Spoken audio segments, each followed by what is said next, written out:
question came in. Angelo, I'll pass this one over to you. The question is, I'm a distance runner and I have a hard time building and keeping muscle.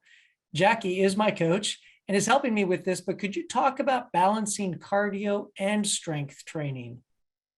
Confident that Jackie will be able to speak more specifically, but I can certainly say so. That's very, very common. Very common. Distance runners, they have phenomenal endurance, of course, because that's what you're developing, that's what you're specializing in. But as an athletic category, they have the most modest, I'll phrase it that way, vertical jump.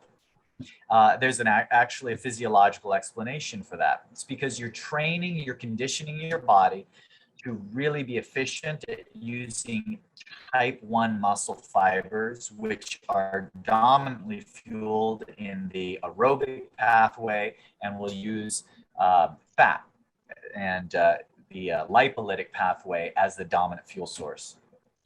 So somebody who's a long distance runner looking to balance resistance training, which is type 2 muscle fiber training, explosive training, speed training, uses mostly sugar as the dominant fuel source, are kind of on two opposite ends of the spectrum. So the way to start is first have strength training in your routine so you can find a balance. You see, a lot of my runners say I'm having a hard time balance, and I say, well, are you strength training? And then they say no. I said, well, there's nothing to balance until you're first doing strength training. So you do want to have that because it's going to strengthen a lot of endurance training. Now, how much strength training? That's a little bit more nuanced, and I'm sure Jackie's going to be able to help you most because she knows the details of your current routine.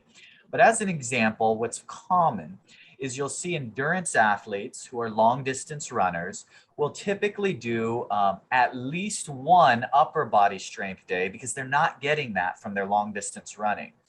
One accessory lower body day is good as well, but you're not going to want to have a heavy low body day and then follow that up with trying to run a marathon. It's not going to work out really well. So your lower body day might be a little bit more toned down, but it's important not to ignore. But you can go all out. I have had a number of clients who are focused on improving their run times and distance that I have actually doing a split with their upper body, where some days they're working some of the upper body muscle groups and the other days they're working more, and can actually see a good amount of muscle hypertrophy.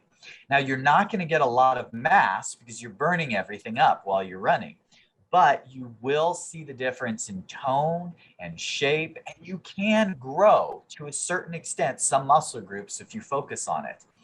At the end of the day, you're going to have enough fuel.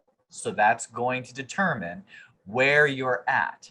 So if you're doing an aggressive cutting cycle, you're going to look at your strength training as maintenance for your muscularity. But when you're in a performance cycle, even with running, I see lots of clients who are able to improve their muscularity and body composition as long as they have all engines firing and they have the strength training going, they have the calories for it during those performance cycles.